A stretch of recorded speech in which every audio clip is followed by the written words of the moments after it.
ان الذين يحبون ان تشيع الفاحشة في الذين آمنوا لهم عذاب أليم في الدنيا والآخرة والله يعلم وأنتم لا تعلمون۔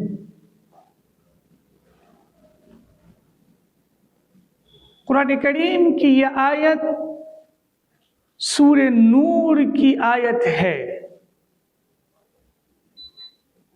اور اس آیت میں ان افراد کے لیے نصیحت ہے جو برائیوں کو پھیلاتے ہیں، ان کا ایڈورٹائزمنٹ کرتے ہیں، اس کو ہوا دیتے ہیں۔ اللہ قرآن میں فرماتا ہے کہ جو لوگ اہل ایمان میں برائیوں کو پھیلانا پسند کرتے ہیں، ان کے لیے دردناک عذاب ہے دنیا اور آخرت میں۔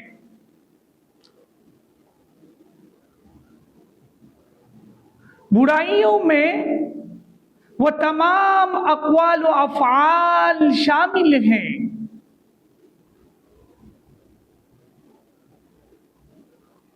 جس سے اللہ کی نافرمانی سرزد ہوتی ہے۔ مفسرین نے لکھا ہے کہ ایک انسان ایسی کتاب لکھتا ہے، کمپوز کرتا ہے، ڈسٹریبیوٹ کرتا ہے، جس کو پڑھنے کے بعد انسان راہ راست سے ہٹ جائے گا۔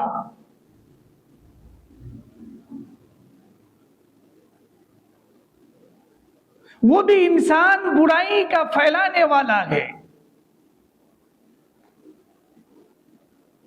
ایک انسان ایسی ویڈیوز بناتا ہے یا ایسی ویڈیوز کو شیئر کرتا ہے جس سے سماج اور سوسائٹی میں انارکی آتی ہے، برائیاں پھیلتی ہیں،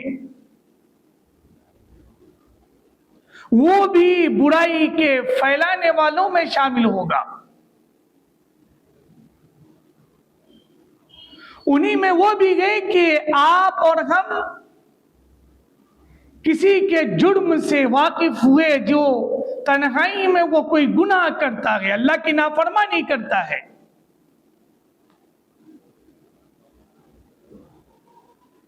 ہم اور آپ ان سے واقف ہو گئے۔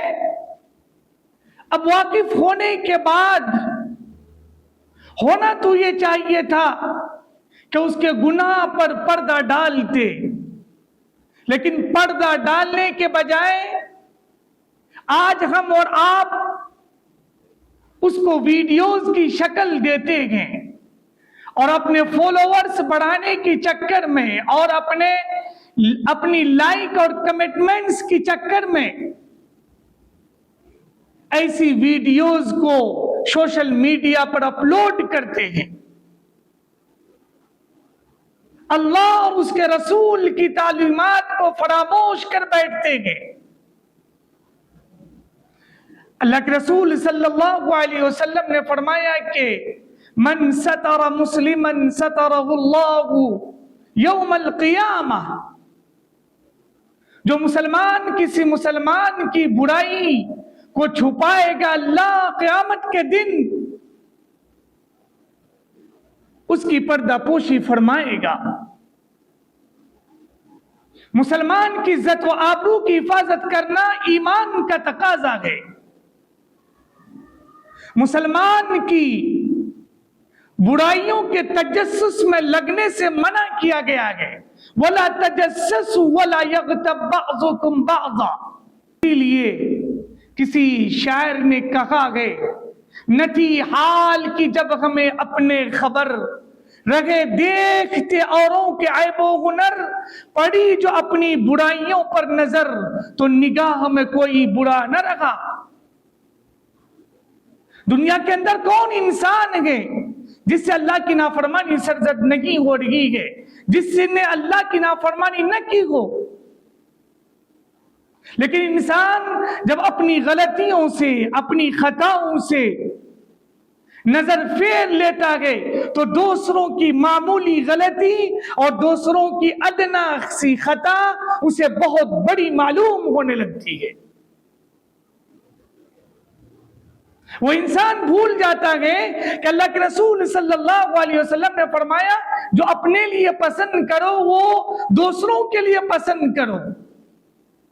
آپ سے اگر کوئی گناہ ہو جائے، کوئی خطا ہو جائے، آپ یہ پسند کرتے ہیں کہ اسے پھیلایا نہ جائے. تو پھر اگر کسی اللہ کے بندے یا کسی اللہ کی بندی سے کوئی گناہ سرزد ہو گئی تو پھر آپ اور ہم اسے سوشل میڈیا میں اپلوڈ کیوں کرتے ہیں؟ اسے ہوا کیوں دیتے ہیں؟ اس وقت تمام رشتہ داریاں دھڑی کی دھڑی رہ جاتی ہیں، صرف اس لیے کہ اسے ذلیل کرنا گے، اسے رسوا کرنا گے. اور میں یہ نہیں کہتا کہ سماج اور سوسائٹی کے اندر اس طرح کی برائیاں ہو اور اس طرح کی حرکتیں سرزد ہو، بلکہ اس کے روک تھام کی جو بھی تدابیر ہوں گی اور جو بھی ایکشنز ہوں گے، جو بھی اسٹیپس ہوں گے اسے لیا جائے گا، اسے روکنے کی کوشش کی جائے گی. اور سماج کے ہر فرد کی یہ ذمہ داری ہے دوسروں کی خطاؤں پر پردہ نہ ڈالنے کی وجہ سے کتنی نفرتیں پروان چڑھ رہی ہیں. بھائی بھائی کا دشمن، بہن بہن کا دشمن، رشتہ دار کا دشمن، دوست و احباب کا دشمن، سماج کا دشمن.